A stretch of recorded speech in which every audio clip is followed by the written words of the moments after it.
আসসালামু আলাইকুম প্রিয় দর্শক, সবাইকে অনেক অনেক শুভেচ্ছা জানিয়ে শুরু করছি আমার আজকের রেসিপি। তো আমার আজকের রেসিপি হচ্ছে খোলা জালি পিঠে। তো চলুন দেখে নেওয়া যাক কীভাবে আমি খোলা জালি পিঠে তৈরি করি। খোলা জালি পিঠে বানানোর জন্য প্রথমে আমি একটা বোল নিয়ে নিয়েছি। এর মধ্যে 1 কাপ শুকনো চালের গুঁড়ো নিয়ে নিয়েছি। এর মধ্যে দিয়ে দেব স্বাদ মতো লবণ দিয়ে দেব। এখানে আমি কুসুম গরম পানি নিয়েছি, এই যে আঙুল চোপানো যায় সেরকম গরম। এরপর এর মধ্যে দিয়ে আমি একটা ব্যাটার তৈরি করে নেব।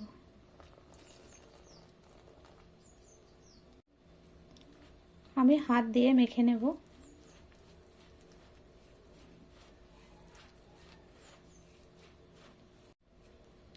আমি অল্প অল্প পানি দিয়ে তৈরি করে নেব এই ব্যাটারটা। একবারে খুব বেশি পানি দেব না।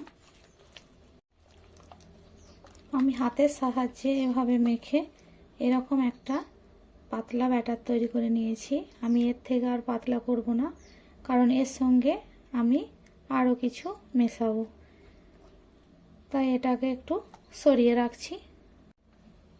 এরপর আমি একটা পাত্র নিয়ে নিয়েছি আর নিয়ে নিয়েছি একটা ডিম।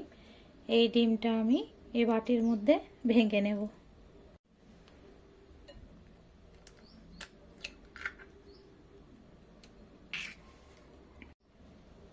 একটা কাঁটা চামচ নিয়ে নিয়েছি। এরপর ডিমটা খুব ভালোভাবে আমি ফেটিয়ে নেব।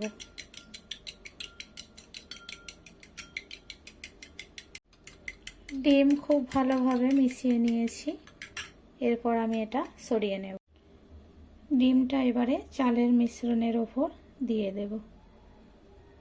আপনারা হয়তো মনে করতেই পারেন যে হয়তো ডিমের একটা গন্ধ ছাড়বে, কিন্তু না, ডিমের কোনো গন্ধ ছাড়বে না। আমি একটা হ্যান্ড উইক্সের সাহায্যে খুব ভালোভাবে সব উপকরণ মিশিয়ে নিচ্ছি। 2 থেকে 3 মিনিট আমি খুব ভালোভাবে এটাকে ফেটিয়ে নিয়েছি। দেখুন, এই যে এরকমভাবে একটা গোলা তৈরি হবে। আমি একটা চামচ নিয়েছি, আপনাদেরকে দেখিয়ে দিচ্ছি ঘনত্বটা কতটা হবে। দেখেই বুঝতে পারছেন এরকম একটা ঘনত্ব হবে। এবং অপর পিঠটা দেখুন, এভাবে এরকম। এটাকে রেস্টে রেখে দেবো আমি এখন 5 মিনিটের জন্য।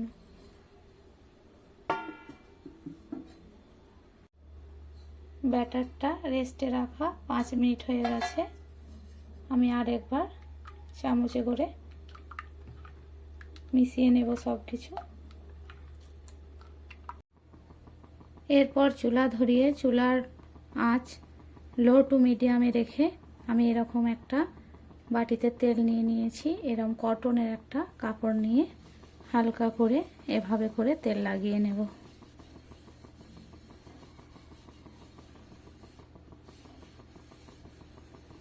দিয়ে মুছে নেব।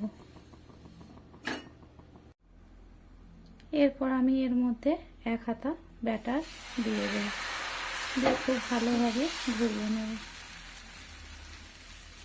এটাকে ঢাকা দিতে হবে না, অটোমেটিক হয়ে যাবে। কিছুক্ষণ আমি জাল করে নিয়েছি। দেখুন সাইডগুলো ছাড়তে শুরু করেছে। এই পর্যায়ে আমি এটাকে তুলে নেব। দেখুন কত সুন্দর হয়েছে। আমি আবারও এভাবে করে কটন কাপড়ে তেল নিয়ে চারিদিক খুব ভালোভাবে দিয়ে নেব। আবারও 1 হাতা ব্যাটার নিয়ে আমি দিয়ে দিচ্ছি, দিয়ে চারিদিকে ঘুরিয়ে নেব।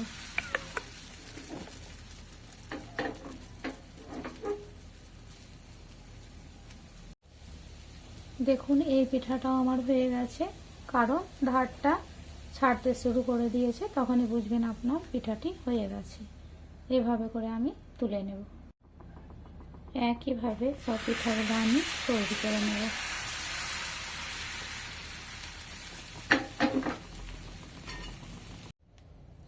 আমি একটা প্লেটের মধ্যে উঠিয়ে রাখছি। দেখুন কত নরম আর কত সফট হয়েছে। আমি একইভাবে সব পিঠাগুলো তৈরি করে নেব। আমি একইভাবে পিঠাগুলো সব রেডি করে নিয়েছি। দেখুন, দেখতেই পাচ্ছেন কত নরম আর কত সফট হয়েছে। আপনারা একবার বাড়িতে ট্রাই করবেন, খেতে অসম্ভব মজার।